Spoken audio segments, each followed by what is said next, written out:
Je m'appelle Cyril Ledormi. Je suis avocat du barreau du Sénégal et je suis venu participer aux côtés de mes confrères Sidiki Belete, Mohamed Almami Samori et aussi le confrère Sekou Goundiano, pour que le droit soit dit. Alors, pour que le droit soit dit, vous avez relevé les exceptions d'inconstitutionnalité dans la salle. Est-ce une manière de retarder le procès? Qu'est-ce qui vous a motivé à soulever ces exceptions? Je pense que vous ne devriez pas appréhender la question ainsi si vous avez suivi les débats. L'exception d'inconstitutionnalité a été assise sur des dispositions aussi bien de la Constitution que de la Charte de transition. Et ces exceptions ont visé des articles de l'ordonnance, des deux ordonnances qui ont été prises relativement à la crise et à la crise. Par voie de conséquence, c'est du bon droit que d'attirer l'attention de la Cour qu'elle est en train de traiter un dossier alors qu'il se pose des questions prioritaires de constitutionnalité dont la solution pourrait avoir des incidences sur ce qu'elle est en train de faire. Par voie de conséquence, c'est du bon droit.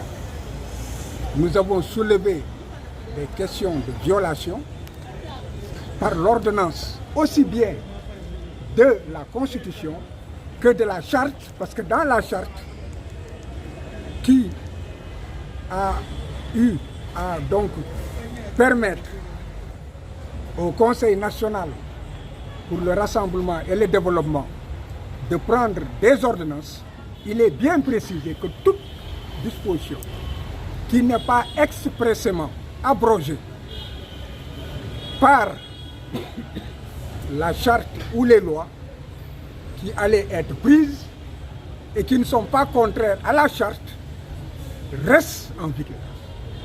Et les dispositions visées, n'est-ce pas, de la Constitution sont donc en bon droit, en vigueur. Voilà pourquoi nous avons expliqué donc techniquement à la Cour pourquoi nous avons visé la non-conformité aussi bien aux dispositions de la Constitution qu'aux dispositions de la Charte. Ne pensez-vous pas que cela pourrait retarder le débat, d'autant plus que depuis que le procès a été ouvert, il y a cela plusieurs mois? Bon, moi je suis entré dans ce dossier il y a seulement, si de bonne mémoire, moins d'1 mois. Et j'avais demandé le renvoi 1 mois pour avoir connaissance du dossier. D'abord, l'ensemble donc des copies du dossier préparées, n'est-ce pas, dans des délais raisonnables, la défense de mon client. Et j'avais constaté que c'est sur ma demande que la Cour a eu la bienveillance de me remettre l'intégralité du dossier, je l'ai dit, et c'est cette intégralité du dossier que j'ai eu donc à dupliquer pour les remettre aux autres avocats. Or, pour un procès équitable, les personnes, le défendeur, donc la personne qui est accusée, doit être mis dans les moyens, dans les conditions de préparer sa défense et aussi de disposer de délais raisonnables. Maintenant, la Cour n'avait pas renvoyé malheureusement à 1 mois. La Cour, ce jour-là, avait renvoyé, je pense, le 8, parce que moi, je n'étais pas venu de Dakar, la lettre était envoyée de Dakar, et c'est la veille que cela a été transmis à la Cour, et les autres avocats, l'accusé n'avait pas, disons le prévenu n'avait pas d'avocat. La Cour était dans l'obligation de renvoyer. Mais elle avait renvoyé à 8 jours. Malheureusement, les 8 jours, la Cour a renvoyé d'office encore à aujourd'hui. Et je me suis présenté. Donc vous ne pouvez pas dire, en fait, que c'est pour retarder le procès.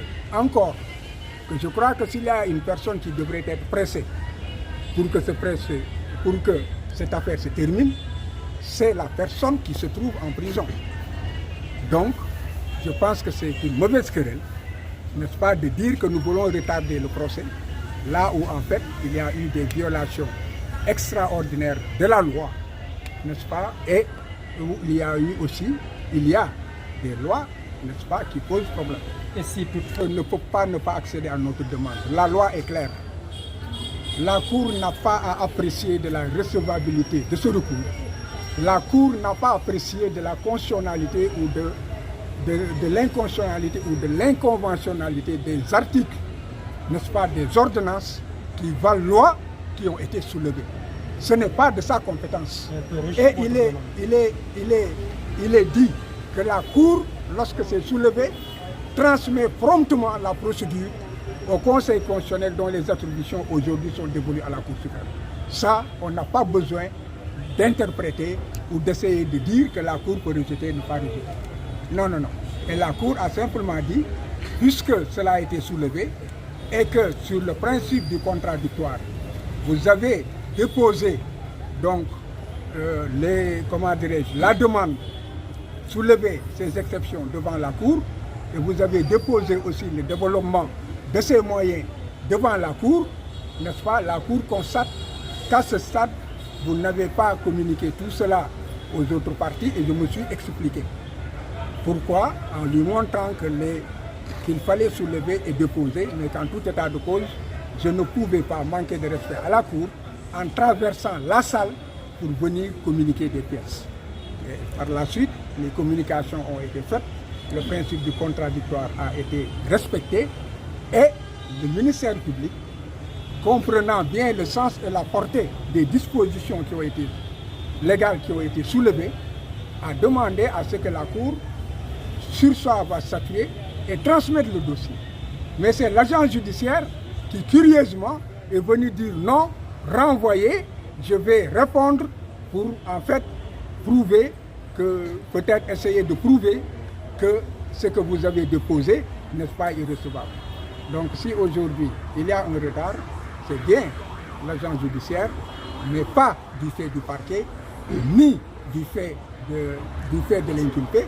Et nous avions attiré l'attention donc de cette partie civile qu'en tout état de cause, le Conseil constitutionnel statue dans les 15 jours et peut abréger ces délais à 8 jours.